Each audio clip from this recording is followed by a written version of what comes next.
Commission 1964-1966 जिसको हम official call education commission कहते हैं, ये सेटअप की गई थी गवर्नमेंट ऑफ इंडिया अंडर किसके, डीएस काठौरी के। उस समय ये चेयरमैन थे यूजीसी के।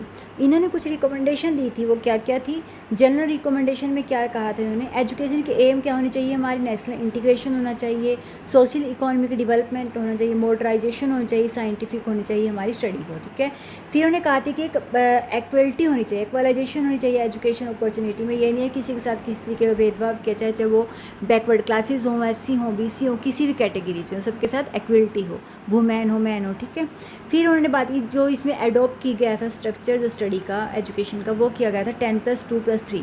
10 ईयर हैं जो वो है जनरल एजुकेशन के हमारे, और 2 ईयर हैं हायर एजुकेशन हायर सेकेंडरी के, और 3 साल इसमें मेंशन किए गए थे यूनिवर्सिटी या कॉलेज की स्टडी के। तो ये तो इन्होंने जनरल रिकमेंडेशन में बात की थी। आगे देख स्कूल एजुकेशन में उन्होंने कहा था कि फ्री और कंपलसरी एजुकेशन होनी चाहिए 14 साल के बच्चों तक, ठीक है। जो हमारे आर्टिकल 45 को हमारे संविधान में 45 आर्टिकल में भी ये मेंशन है कि 14 साल तक बच्चों को कंपलसरी एजुकेशन होनी चाहिए। 3 लैंग्वेज को इन्होंने फॉर्मूला बताया था कि रीजनल लैंग्वेज जिस क्षेत्र में हम रहते हैं वहाँ की लैंग्वेज होनी चाहिए, हिंदी और इंग्लिश होनी चाहिए।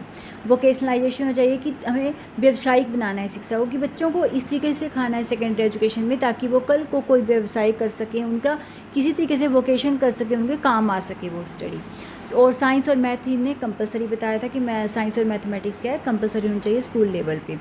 हायर एजुकेशन पे इन्होंने बात की थी कि वर्क एक्सपीरियंस और school service to be part of higher education के पार्ट होने चाहिए। वर्क एक्सपीरियंस कराना और स्कूल सर्विस जो भी है, जो ये पार्ट सोशल सर्विस जो है ये पार्ट होने चाहिए हायर एजुकेशन के। Establish centre advance study in university में क्या है कि एडवांस स्टडी के जो सेंटर्स हैं वो उनको एस्टेब्लिश करना है। सेटिंग करनी है एग्रीकल्चर की, कृषि और रूरल यूनिवर्सिटी की स्थापना करनी है। और यूनिवर्सिटी हमें ऐसी स्थापित करनी है, ऐसी यूनिवर्सिटी होनी चाहिए जिनका मेन फोकस किस चीज़ पे होना चाहिए, रिसर्च पे और क्वालिटी पे भी, गुणवत्ता होनी चाहिए स्टडी में। ये नहीं है सिर्फ एक हम पढ़ा रहे हैं, उसमें कुछ क्वालिटी हो, रिसर्च हो, उस पर हमें फोकस करना है। टीचर एजुकेशन को भी हमें स्ट्रेंथ देनी है, ठीक है, उसको मजबूत बनाना है। इंट्रोडक्शन और प्रोफेशनल कोर्स में जिनको इस तरीके से स्टडी करी जाए कि उनको भी एक स्ट्रेंथ होनी चाहिए टीचर एजुकेशन की भी। तो ये इन्होंने बात की जनरल रिकमेंडेशन में, ठीक है। और स्कूल एजुकेशन हायर एजुकेशन की बात इन्होंने की थी। अगर आपको इस पर कंप्लीट नोट्स चाहिए तो प्लीज़ मुझे कमेंट करना। अगर मेरी वीडियो अच्छी लगे तो प्लीज़ लाइक करना। Thank you for watching my video.